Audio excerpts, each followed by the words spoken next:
নমস্কার বন্ধুরা, আজকে রাধারানীর রান্নাঘর এবং ডেলি ব্লগে নতুন একটা ভিডিও নিয়ে চলে এসেছি। আজকের কাঁচা আমের আচার করে দেখাবো। এই জন্য কিছু মশলা নিয়ে নিয়েছি। তেজপাতা, সর্ষে, পানমুড়ি, পাঁচফোড়ন আর নিয়েছি শুকনো লঙ্কা। এটা ভালো করে আমি রোদে দিয়ে গরম করে নিয়েছি। তারপরেও একটু হালকা কড়াইতে গরম করে গুঁড়ো করে নিলাম ঠান্ডা হতে।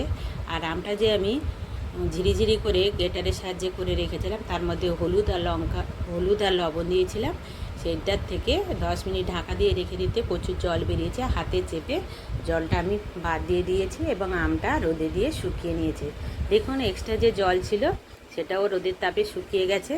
তেলও আমি রোদে বসিয়ে রেখেছিলাম। এই তেলটা এর মধ্যে দিয়ে দেবো, আর যে মশলাটা করে রেখেছিলাম গুঁড়ো, সেটা এর মধ্যে মিশিয়ে নিচ্ছি। আর লবণ দেওয়ার দরকার নেই, লবণ বুঝে আপনারা দেবেন। এবার এর মধ্যে তেল মাখিয়ে নিলাম। একটা কাঁচের জার আগের থেকে আমি ধুয়ে শুকনো করে রেখেছি। সব সময় শুকনো কাঁচের জারেই রাখবেন। আর এটা যখন রোদে দেবেন খেয়াল করবেন প্লাস্টিকের ঢাকনা দিয়ে রোদে দেবেন না। পরিষ্কার একটা কাপড় এর মধ্যে মুখের মধ্যে চাপা দিয়ে আপনার 6 থেকে 7 দিন রোদে দিয়ে রাখবেন। দেখবেন আচারটা ভালো থাকবে। মাঝে মধ্যে রোদে দিয়ে রাখলে আর ফ্রিজের মধ্যে রাখার দরকার নেই। সারা বছর আপনারা এইভাবে আচার তৈরি করে রাখতে পারবেন। তেল শেষ হয়ে গেলে আপনারা একটু রোদে গরম করে এর মধ্যে দিয়ে দেবেন। দেখবেন এই আচারটা খেতে দারুণ লাগে, খেতে সারা বছরও থাকে।